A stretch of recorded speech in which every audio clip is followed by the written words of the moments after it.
Não ouvindo bem. Bom, comecei a gravação aqui. Legal, obrigado, Sanei. Desculpa se eu ficar olhando aqui um pouco para minha esquerda, às vezes, que meu outro notebook aqui está aberto, que é o que está aceitando as pessoas a entrar aqui na sala, tá? Então eu sempre vou dar uma olhadinha aqui, beleza? É o seguinte, dando continuidade, então, à nossa terceira semana aí, vamos falar de geologia econômica, né? Associado ao Ciência para Quem Precisa. Novamente, toda semana eu vou reforçar, nossas ideias não são de fazer uma aula clássica de geologia econômica, mas de falar sobre processos, sobre o que a gente pode ver em superfície, em subsuperfície, o que a gente pode utilizar, né? Semana passada a gente teve discussões bem legais, muita gente participou depois, eu acho que é isso a ideia. Eu não estou aqui para... Acho que tem muita gente aqui na live com muito mais experiência que eu, né? Especialmente de campo, de exploração mineral de fato. Então, acho que o interessante é a gente sempre fazer um bate-papo, né? Eu falei isso com meus amigos mais próximos, que me falaram da live, então eu quero ouvir de vocês. Muita gente me mandou mensagem também, perguntando várias coisas, sugerindo assuntos, pedindo artigos, né? Embora eu não esteja colocando a lista aí, vocês sempre podem procurar esses artigos, especialmente os principais que eu coloco, geralmente são de revistas que são abertas, né? Enfim, o tema de hoje que eu escolhi para a gente falar um pouco são de fingerprints e footprints, né? E eu vou tentar definir um pouco esses termos. Eu já adianto para vocês que a gente não tem de fato um artigo, um livro que define esses dois termos categoricamente. Fingerprints é isso, footprints é isso, né? Agora, para quem tem acompanhado artigos falando sobre sistemas minerais, para quem tem acompanhado a comunidade internacional de geologia econômica, vocês vão perceber o quanto esses termos aí são cada vez mais recorrentes no nosso dia a dia da geologia econômica, né? E eu vou tentar mostrar um pouquinho o que são eles e o porquê da importância. E eu não vou, obviamente, aqui em 20 minutos, 30 minutos, conseguir falar ou dar exemplos de todos esses fingerprints e footprints, né? Eu quero colocar na cabeça de vocês a ideia do que é isso e que vocês procurem mais exemplos, né? Porque a gente pode ter diversos exemplos deles e eu vou tentar falar um pouquinho disso na aula hoje. Vamos lá. Inicialmente, qual a razão e por que a gente começou a falar de fingerprints, de footprints? E eu vou definir eles no próximo slide, tá? Inicialmente, se a gente olha basicamente um gráfico de investimento em pesquisa mineral com as novas descobertas, aqui está encoberto, mas isso é principalmente no mundo ocidental, né? Olha que a gente tem cada vez mais aumentado o nosso investimento, mas as descobertas cada vez mais têm diminuído, né? Eu só coloquei esse gráfico aqui, mas se vocês procurarem outros gráficos, vocês vão ver que, além das descobertas estarem diminuindo, o número a quantidade de depósitos world class, classe mundial, o teor desses depósitos, a profundidade, a complexidade geológica, as áreas, tudo isso vai estar mais ou menos conectado aqui com essa questão de investimento e descobertas, né?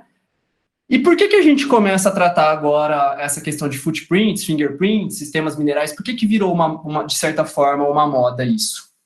Porque, basicamente, a gente trabalha com duas coisas, detecção e predição, né?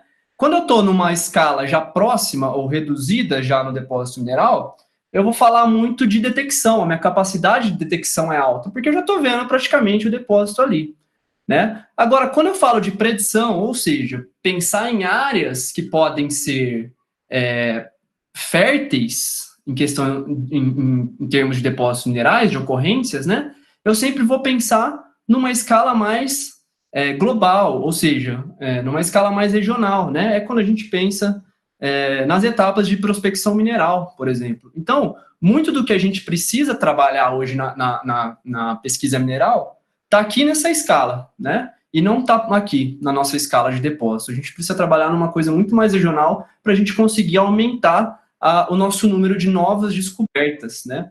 E isso se remete completamente com o que são fingerprints e footprints. Bom, se a gente traduzir literalmente do inglês para o português, né? Um fingerprint é uma impressão digital e um footprint é uma pegada, né? Algo desse tipo. E quando a gente fala de depósitos minerais, quando eu quero falar sobre sistemas minerais, depósitos minerais, eu quero dizer que todo sistema mineral vai ter uma forma de nascimento, né? Vão ter processos específicos que podem ficar marcados, né? Então, um magma, por exemplo, né? Um magma que vai dar origem a fluidos exsolvidos desse magma, ele vai ter um registro, ele vai ter uma geoquímica muito particular que vai permitir ou não a gente formar depósitos de cobre ou depósitos de estanho e tungstênio, por exemplo. Por outro lado, o que são os footprints? E talvez isso seja mais comumente observado nas campanhas de pesquisa mineral, né? Por que isso? Porque, basicamente, os footprints são as pegadas dos sistemas minerais. Então, a gente tem que ter na cabeça que sempre que sistemas minerais, eles nascem e se desenvolvem, eles vão deixar rastros, né? E é muito fácil a gente pensar isso com sistemas hidrotermais, por exemplo, né? Os fluidos geralmente circulam em larga escala e vão interagindo, lixiviando e contaminando rochas regionais, né? Que depois, na escala de depósito, vão ser as rochas hospedeiras e eu vou mostrar um pouquinho disso. Então, todo sistema mineral também vai deixar os rastros. E para quem está aí e trabalha com pesquisa mineral, eu tenho certeza que é disso, basicamente, que vocês, ou principalmente, estão atrás, né? E mais que isso, o que eu comecei falando é que a gente não tem, de fato, um livro, um artigo que fale desses termos muito dessa forma. Então, eu tentei pegar um pouco do que eu leio para a gente fazer uma discussão do que é o sistema nascendo e do que é o sistema se desenvolvendo e deixando suas pegadas, ok? Então, eu vou me auxiliar um pouco aqui dessa figura que eu já mostrei para vocês, acho que na primeira live, né? Que os depósitos minerais, eles saem de um grande volume, de uma grande área, para a gente concentrar num pequeno volume, numa menor área, correto? A gente pega, lixivia as rochas em escala regional para concentrar numa área muito menor e aumentar o teor, ou aumentar a concentração de um elemento de interesse, de nosso interesse, um elemento de interesse econômico, né? Então, como que eu posso relacionar isso aqui com footprints e fingerprints, né? Traduzindo da forma mais geológica. Tudo que... É muito difícil não falar de fluidos aqui, ok, gente? Então, é muito difícil a gente não falar... eu não dar os exemplos nessa live de sistemas hidrotermais, falando de fluidos. Porque os fluidos, eles vão passar pelas rochas, vão lixiviar ligantes, vão lixiviar metais, vão transportar tudo isso e eles estão interagindo com a crosta, né? E interagindo com a crosta, eles vão deixar esses footprints. Mas antes disso, eles nascem em algum momento. E esse nascer também vai ficar registrado. A sua impressão digital vai estar lá, correto? Começando, então, por um fingerprint. E eu acho que é o seguinte, posso cometer uma heresia aqui, mas eu acho que, enquanto a academia está, muitas vezes, muito mais voltada para os fingerprints, a galera da pesquisa mineral está muito mais voltada para os footprints. Por quê? Porque, basicamente, a gente da academia, a gente está querendo entender quais são os principais processos. E quem é da exploração mineral está muito mais interessado em ver como eu estou vendo esses sistemas minerais ocorrendo, tá? Depois a galera, acho que o Gustavo Diniz está aí, vocês podem, o Sanei está aí, o Zé está aí, eles podem me contestar depois se eu estou mentindo ou não, tá? Mas então, o que é um fingerprint, né? Esse sistema mineral, ele vai nascer, vai ter uma identidade, uma impressão digital. Como que eu vou achar essa impressão digital? Uma concentração anômala de elemento, um padrão de um grupo de elementos, então eu posso ver diagramas multielementares, diagramas de elementos terras raras, uma assinatura isotópica específica, seja de isótopos estáveis, seja de isótopos radiogênicos, e eu vou tentar fazer outras lives tratando disso, né? Como a gente utiliza isótopos na metalogênese, seja uma idade, né? Eu coloquei 3 pontinhos aqui, porque eu posso estar falando de uma idade, posso estar falando de outros controles aí que vão estar registrados no nascimento desse depósito mineral. Ok, Gustavo, por que você colocou uma foto aí de um black smoker aí num assoalho oceânico? Porque aqui a gente está vendo, se não uma impressão digital, a gente está vendo um sistema exalativo acontecendo aqui, né? Então, black smokers, eles são a atualidade, quando a gente vai lá no assoalho oceânico, perdão, e a gente vê esses black smokers ativos, o que a gente está vendo ali é a água do mar, que interagiu com rochas vulcânicas em subsuperfície, lixiviou boa parte delas e está sendo expelida aqui. Então, eu consigo ver o nascimento de fluidos aqui para sistemas do tipo VHMS, por exemplo, né? Isso é muito interessante. Então, eu consigo pegar num sistema moderno vários... pois é, gente, eu acho que ela tá mesmo, nas outras lives também estava cortada, perdão. Depois eu vou ver como eu corrijo isso. Mas aqui, ó, aqui que vocês não estão vendo, são 3 pontinhos, na real, né? Então, só quero dizer que são outros padrões que a gente pode buscar para um sistema mineral, tá? Então, o Black Smoker, para mim, é isso. A gente consegue ver um sistema mineral nascendo ali, ou pelo menos fluidos que vão dar origem a sistemas minerais do tipo VHMS, por exemplo.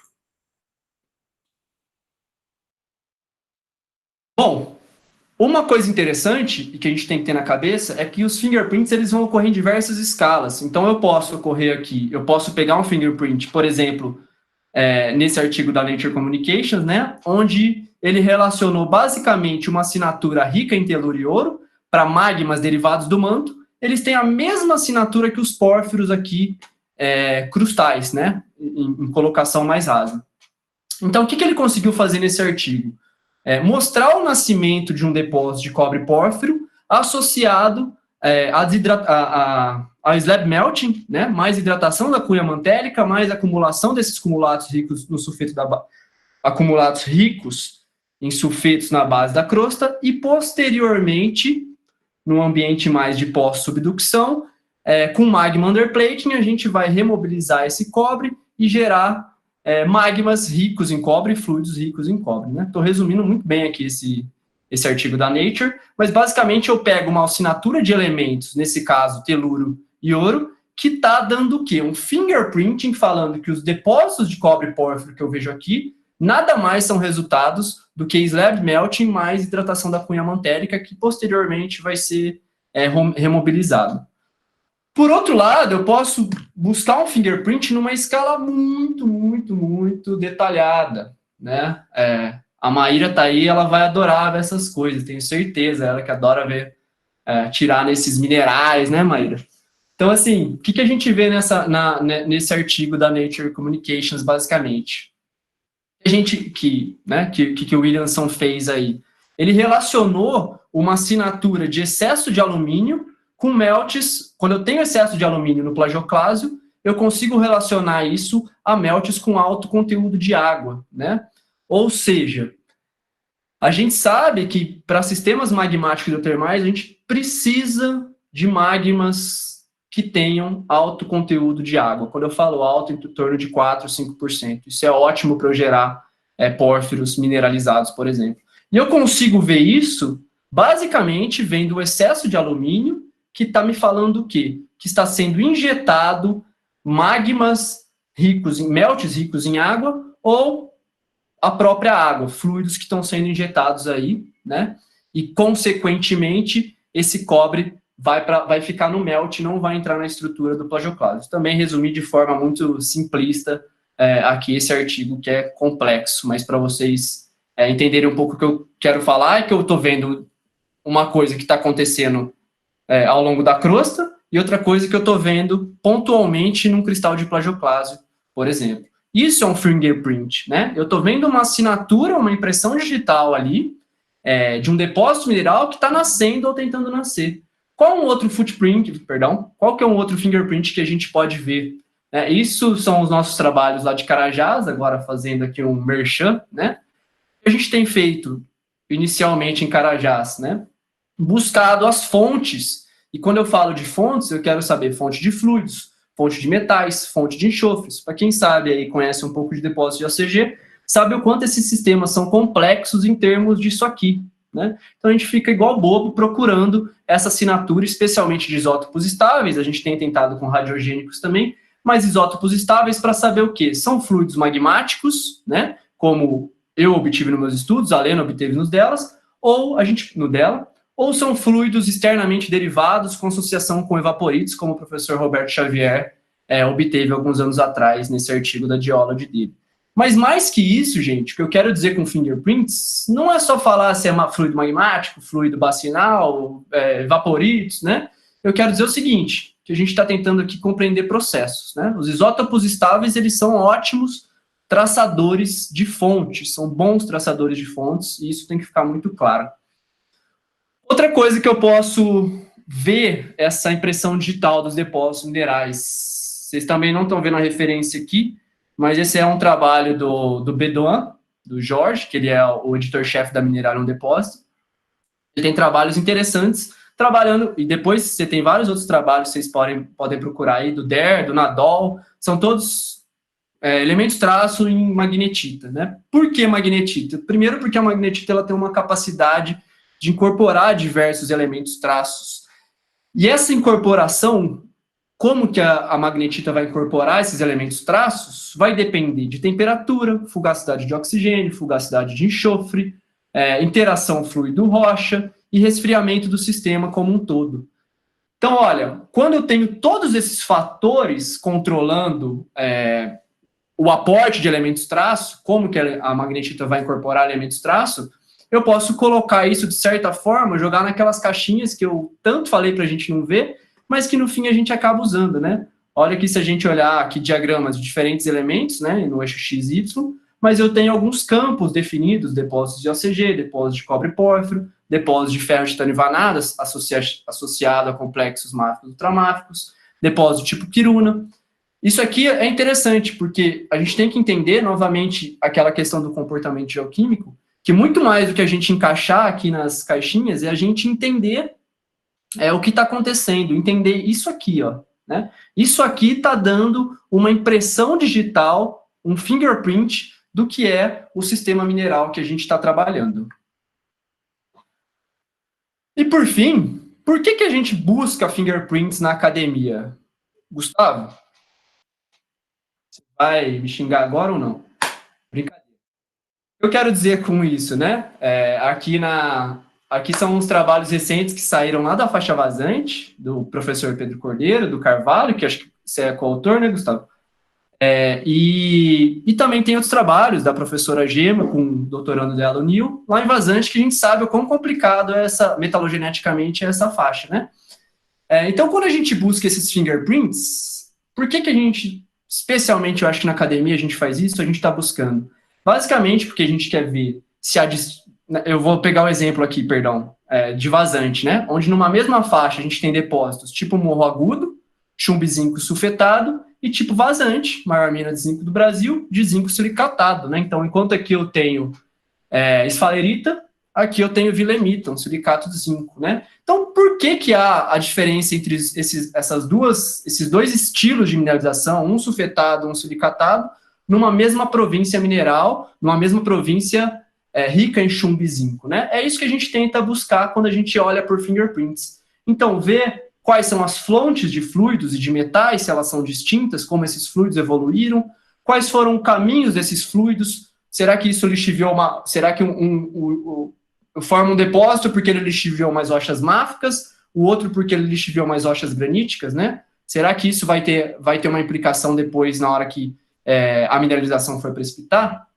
E por fim, se eu tenho uma evolução temporal distinta, é o que a gente, não vou falar por vazante agora, mas é o que a gente tem visto, por exemplo, aqui no quadrilátero, a gente tem eventos distintos de mineralização aurífera, né? Isso a gente consegue ver estruturalmente, por exemplo, e o meu maior exemplo que eu posso dar é em Carajás, onde a gente tem trabalhado, e a gente vê 3 eventos de mineralização que, aparentemente, quando a gente vai para o campo, eles são muito distintos, né? Então, especialmente os neo-arqueanos dos paleoproterozoicos, o controle estrutural é completamente distinto. Então, quando a gente começa a pegar esses fingerprints, eles vão ajudar também a gente a entender os footprints posteriormente. Então, aqui a gente está vendo, de fato, a gênese desses depósitos, os processos que formam eles, né?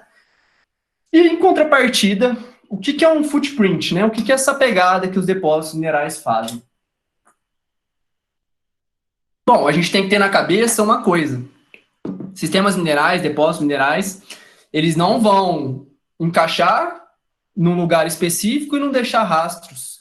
Aliás, se acontecesse isso dessa forma, eu acho que isso seria péssimo, acho não, tenho certeza, para a prospecção mineral, né? Então, para nossa sorte, há uma dispersão de elementos, né, de halos, aí que vão envelopar zonas mineralizadas. Isso vai ser ótimo para a gente buscar esses footprints. Então, quando esse sistema mineral ele vai se desenvolvendo, ele vai deixando para trás seus ingredientes, ele vai lixiviando umas rochas e precipitando em outras. E isso vai deixando uma assinatura, seja isotópica, seja de elementos traço, seja visual com alteração hidrotermal, né? Então, gente, não tem como eu falar de footprints e não falar, óbvio, alguém pode me cobrar aqui sobre dispersão em solos, né? Eu não entendo muito bem, não é muito minha área, mas quando eu pego um clássico para a gente são sistemas hidrotermais, onde eu vou gerar halos de alteração hidrotermal. Então, a mineralização, o corpo de minério aqui, ele vai ter uma alteração 1, uma alteração 2, uma alteração 3, que vai fazendo o quê? Envelopando isso, porque esse fluido foi evoluindo, né? Foi mudando o pH, foi mudando sua temperatura, isso vai deixando o rastro. Não coloquei escala aqui, né? Não tem uma barra de escala, porque isso posso ver numa escala de amostra de mão, como posso ver numa escala regional, e eu também vou mostrar isso. Então, para isso, eu vou me utilizar de Carajás, né? Dos trabalhos da professora Lena, inicialmente, que começou lá na mina do Sossego, uma das maiores minas de cobre do Brasil, né, junto com o Salobo.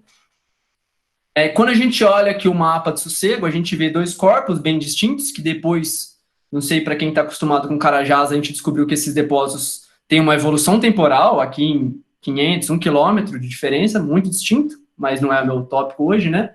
Mas esses corpos, eles são envelopados por alteração hidrotermal, né? Então, aqui eu estou com 400 metros, isso aqui vai ter 3, 4 quilômetros, mais ou menos. Então, eu consigo ver toda uma transição, e o Sossego é hospedado por diversas rochas, principalmente granitóides, meso e neo-arqueanos, que vão chegando até essas zonas ricas em magnetita e calcopirita, né? Mas eu tenho um halo muito bem definido de alteração hidrotermal, né? Então, se eu começo a ver muita actinolita, magnetita, eu estou chegando perto das zonas mineralizadas, tá? Agora, isso eu estou falando numa escala de depósito.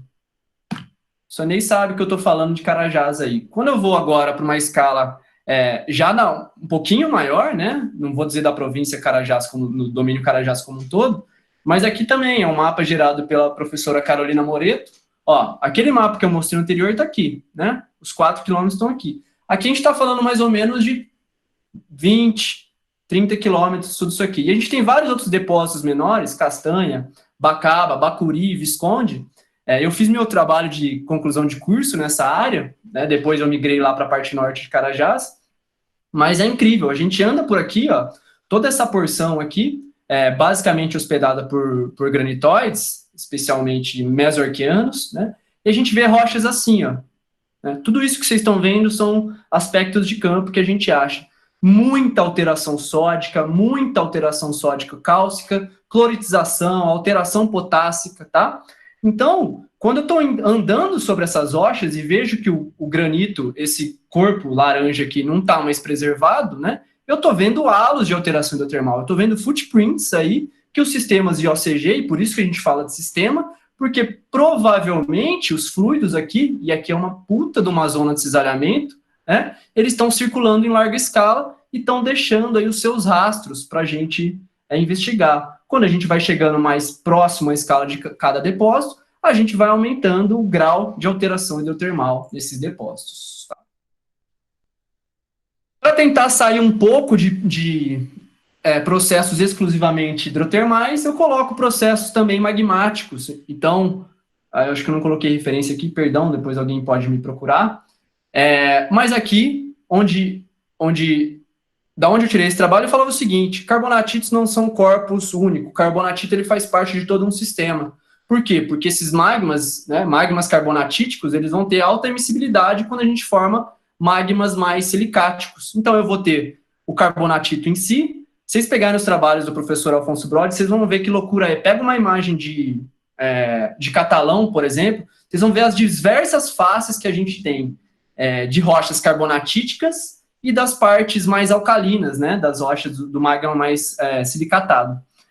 E por fim, a gente vai ter um halo também metassomático, porque esses magmas também vão exsolver fluidos muitas das vezes, né? E criar halos de fenitização aqui. Então, quando eu olho, né, no carbonatito para as rochas encaixantes, eu vou modificando completamente a mineralogia dessas rochas. Então, embora eu trate esses depósitos como magmáticos, eles são magmáticos, amagmáticos hidrotermais. Pelo menos os halos dele estão ali para mostrar para a gente também, ou para dar um guia prospectivo para a gente, o footprint da colocação desses carbonatitos.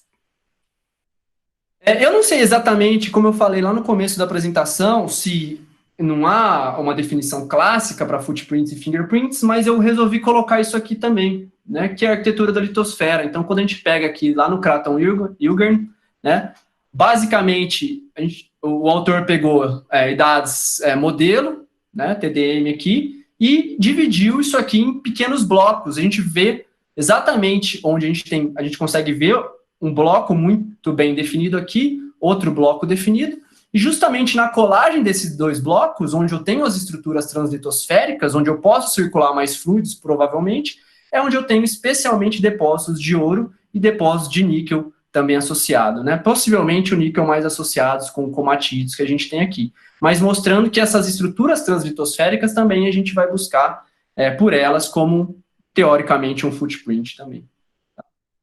Agora, uma coisa interessante do Brasil. Pô, perdão, é que vocês não estão vendo aqui embaixo, né? Mas o que é interessante é que a gente tem que também adaptar os footprints para a nossa realidade. Aqui são os trabalhos do professor Claudinei, lá da UNB, no Arco Magmático de Goiás, que possivelmente são depósitos de cobre e pórfiros metamorfizados, né? Os trabalhos deles são muito interessantes, mostrando isso mesmo. Só que aí, será que a gente vai buscar por aqueles halos clássicos que a gente está acostumado de alteração argílica, alteração fílica, alteração propilítica, alteração potássica? Possivelmente não, porque tudo isso já foi metamorfizado. Então, uma alteração anteriormente argílica, o que a gente está vendo hoje são muscovitas cianitaxistos. Uma alteração inicialmente fílica, o que a gente está vendo hoje são muscovita quartzo-xistos. Então, são rochas metamórficas, só que nesse caso, metamorfismo sobre a alteração hidrotermal. Então, eu estou tendo aí uma modificação completa do footprint que eu esperava, tá? Então, isso a gente também tem que ver a nossa realidade do local que a gente está trabalhando para entender esses footprints de fato, o que eles representam na área de interesse. Outros trabalhos que têm surgido muito interessante, e você aqui repetitivo em sistemas cobre-pórfiro, né? Mas porque eles são algo muito didático para a gente ver. Olha o nosso fingerprint aqui, ou seja, o nosso possível pórfiro é fértil, como que eu vou identificar esse pórfiro fértil, mas eu também, como vou ter halos de alteração que podem chegar aí a 3, 4, 5 quilômetros do pórfiro, né, eu posso sair investigando.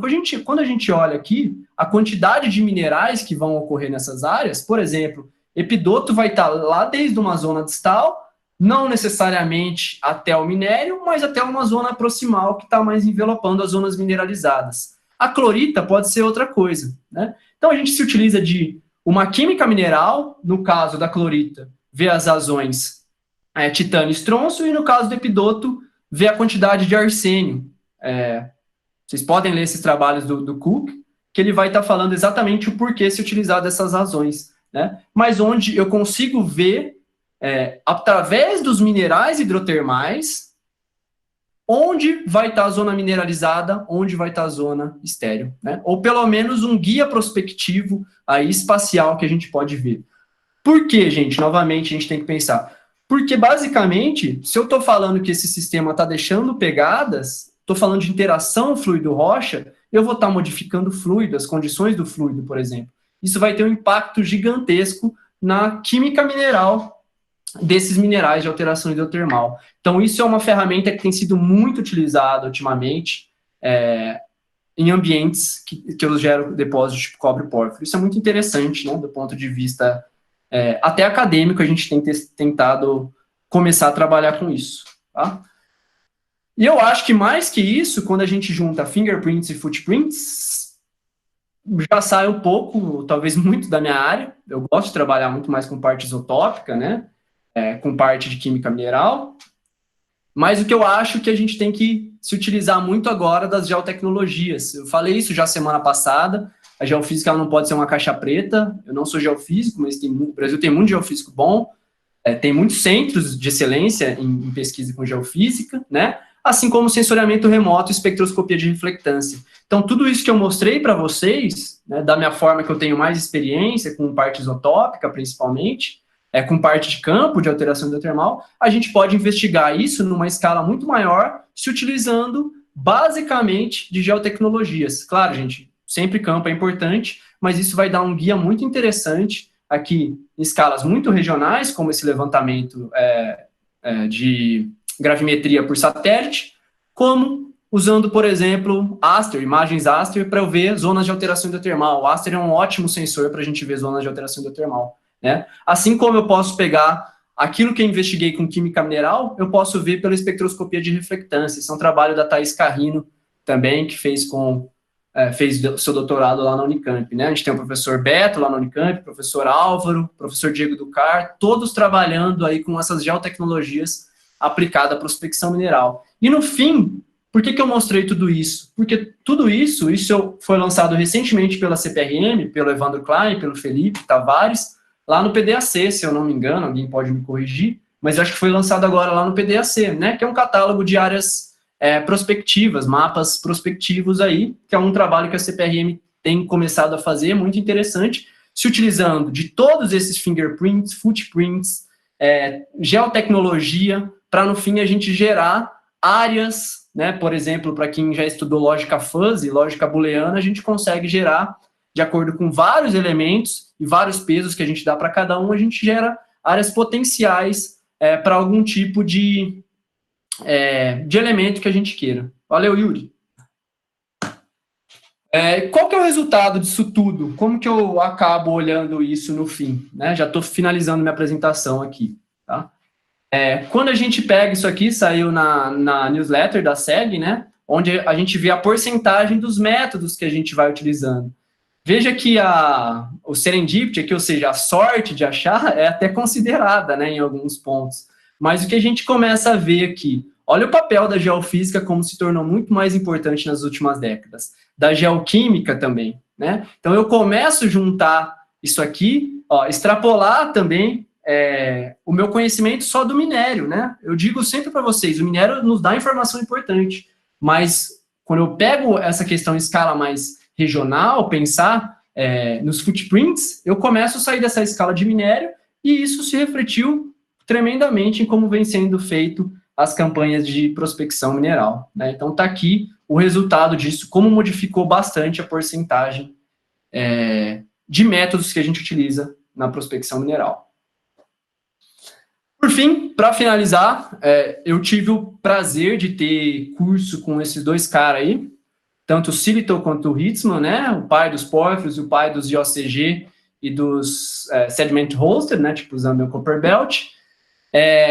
E isso é uma coisa que saiu na SEG Newsletter também, do Hitzman, e isso simplesmente, a gente viu o Sillitoe construindo todo o modelo pórfiro em escala regional, escala de depósito, numa lousa sem a ajuda de um slide, né? O que eu quero dizer com tudo isso? E aqui o Hitzman já diz muito bem isso, que a gente precisa conhecer rocha, né? Conhecer depósito, conhecer ambiente típico para a formação de alguns depósitos minerais, e acho que só assim a gente consegue construir melhor como a gente vai observar os processos, como os processos formam depósitos minerais. Eu também, provavelmente, como boa parte de quem está aqui, eu estou em começo de carreira, né? Eu quero ver muito mais depósito mineral para eu entender o que eu vejo hoje em algumas áreas de pesquisa, como em Carajás, como no Quadrilátero, coisas que eu não entendo ainda. Então, acho muito importante esse recado, né? Quem vê mais rocha, vence. Esse é o recado do Hitzman. E isso é muito o que o Sillitoe falou quando a gente fez o curso com ele lá no Chile. Bom, o que eu tinha para falar de geologia era isso. Hoje eu queria... espero que vocês realmente estejam doando, pessoal. Eu mesmo estou doando para minha live mesmo. Então, eu encontrei com esse pessoal ontem aqui em Ouro Preto, né, é um coletivo que se chama Outro Preto. E aqui tem os dados das contas, né? Provavelmente boa parte de vocês não é de Ouro Preto, mas também não não precisam doar para esse específico, doem para quem vocês quiserem, né? Essa é a minha propaganda dessa semana. Para quem é de Ouro Preto, a gente tem vários centros de coleta aí, inclusive eu levei alimentos lá ontem para eles e vi eles fazendo a cesta básica, então me pareceu um movimento muito sério mesmo aqui em Ouro Preto. Já falei isso na primeira live, né? Ouro Preto é uma cidade turística e universitária e a gente está sem turismo e sem universidade. Então, a gente está com muito problema, provavelmente muita gente passando dificuldade aí, tá? Então, os dados para doação estão aqui, e aí vocês falem com ele, os contatos, para quem tem Instagram, o movimento se chama Coletivo Outro Preto, né? Então, entrem lá, vejam como doar, e por favor, doem, se puderem. É isso aí, o que eu tinha para falar hoje era isso, para despertar essa curiosidade em vocês, também é minha, né? Eu queria finalizar aqui dizendo que eu também não sei se tudo que eu falei aqui tá certo, especialmente essa divisão entre fingerprints e footprints, né? Eu só tentei levantar uma discussão que vem sendo levantadas, então se vocês pegarem, digitarem no Google Scholar, no Web of Science ou qualquer revista aí, vocês vão ver, aliás, sempre essas palavras, fingerprints, fingerprinting também, né? Footprints, mostrando aí como isso tem sido utilizado na pesquisa mineral, na geologia econômica como um todo, né? Na academia, é o que eu falei, a minha impressão a gente da academia, como a gente foca muito em processo, como se forma, a gente dá mais valor aos fingerprints, né? Pra gente ver da onde veio e como nasceu. Quanto que acho que eu não tô falando que a gente tem que separar os dois, não, né? Sou contra isso, acho que a gente tem que juntar. Isso vai dar a nossa ideia mais ampla de como se formam depósitos, como se acham depósitos minerais. Beleza? Valeu, galera da FG aí, do Student Chapter, que estão começando, né? Muito interessante aí. Pessoal, obrigado, estou à disposição, igual semana passada, para dúvidas, esse bate-papo legal que a gente tem feito aí.